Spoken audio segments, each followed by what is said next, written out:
Hey y'all, it's Shavi St. Hill and welcome back to my channel.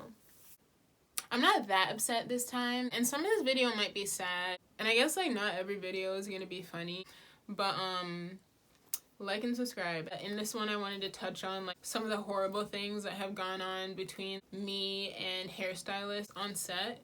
Let's jump right into it. I was working for this like really small brand and designer, and they wanted models to come in for a hair and makeup fitting a couple of days before the show so they can decide which like hair and makeup look they wanted to do. So I go to the hair and makeup fitting. I walk in with my hair in a fro. I sit down and they say like, oh, like we want to put paint in your hair. We just want to see how it would look. So I'm like, okay. He sections my hair. He blow dries it like 5 times. Then he straightens each section like 5 times. So my hair is straight, and then they add red paint, and then my hair curls up. And they're like, oh, I guess when you add wetness to curly hair, when it's straight, it curls up, and we didn't want it to curl up, we wanted it to stay straight, so we're just gonna use your hair in a fro. And I was just sitting there like, I just sat down for like an hour while this guy burnt up my hair just for y'all to come to that conclusion. Had they asked me like, hey, we want to put paint in your hair while it's straight, is your hair gonna curl up because we would want it to stay straight? Yes, my hair would curl up, and then they'd say, oh, so we'll just keep your hair in an afro. We could have avoided that whole thing. I wouldn't have had to sit through any of that. But people don't ask models. Like, they just try stuff out on our bodies, our hair, our face, or anything just to see what it'll be like. And then we have to go home with the damage of what they've done. And they don't think about that. When I got home from that hair and makeup fitting, I washed my hair. My ends were dry as I got out of the shower. That's how fried my hair was. And that shit happened 3 years ago. I'm still growing my hair out. And I actually saw him on my birthday.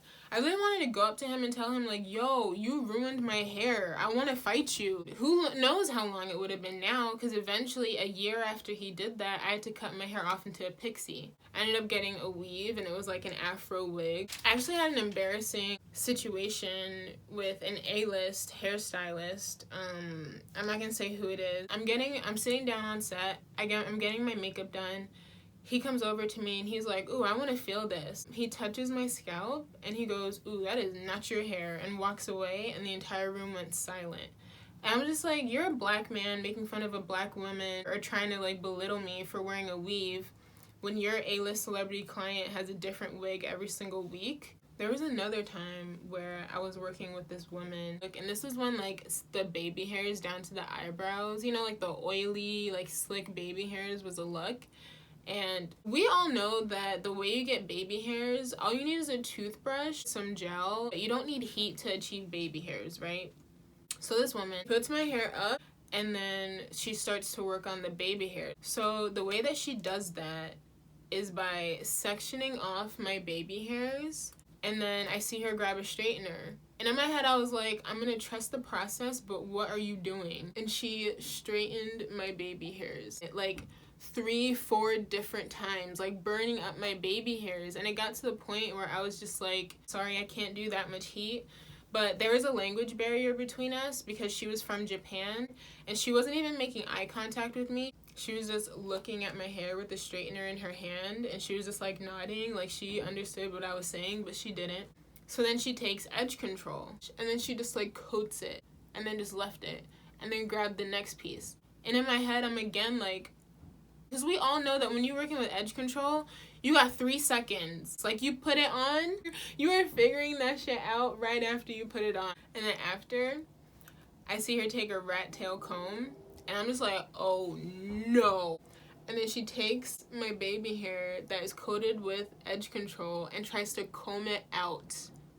And at that point, I was like, she's crazy. Like, a lot of these hairstylists just think that working with hair has to be this complicated mystery and that involves so many steps. Listening to that, you might say like, well, why didn't you just like tell her how to do it the right way? But there's also this underlying fear that I at least have of coming off as being a diva. That's amplified for black models because we're already seen as being difficult to work with to begin with. So if we say anything, we're divas. We're difficult to work with, all because we stood up for ourselves. Like, even when I was telling her like my hair can't take that much heat, the makeup artist was like, ooh, Like, and all I was doing was standing up for myself. Like, I wasn't being rude, I wasn't being nasty, because this was already like 7 months after that other hairstylist fucked up my hair, so I was hypersensitive to straightening irons.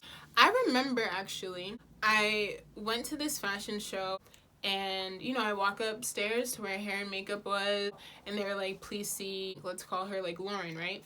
So I walk up to Lauren, and she's like, hi, sweetie, what's your name?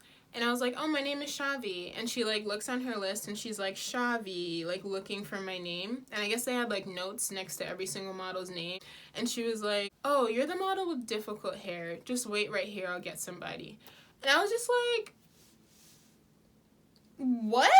How do I have difficult hair when I walk in with it done? You don't have to do anything to my hair. So I sit there and I'm like sad because I'm just like, okay, because I walked in with my hair like in the fro, and then just to hear that comment from that woman, the way that they just like labeled me as the difficult child. How is my hair difficult just because you don't know how to do it? Because how we were born, that doesn't make us difficult.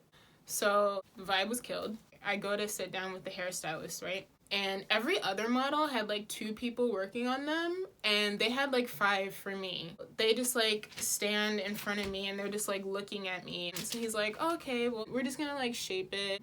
I see him grab like a water spray bottle. So I was just like, no water, no nothing like that. And he's like, okay. And then he proceeds to spray water in my hair. And I'm sitting there, I'm just like, I give up at this point. When he was done, my hair looked bad because I told them that it was gonna look bad if you put water in it. Nobody cared, but it just killed my confidence because it's like they take it from looking amazing when I walk in to looking like crap after doing exactly what I told them not to do. I don't know, it's just like, imagine every time you go to work, somebody fucks up your hair. That's pretty much what black models have to go through.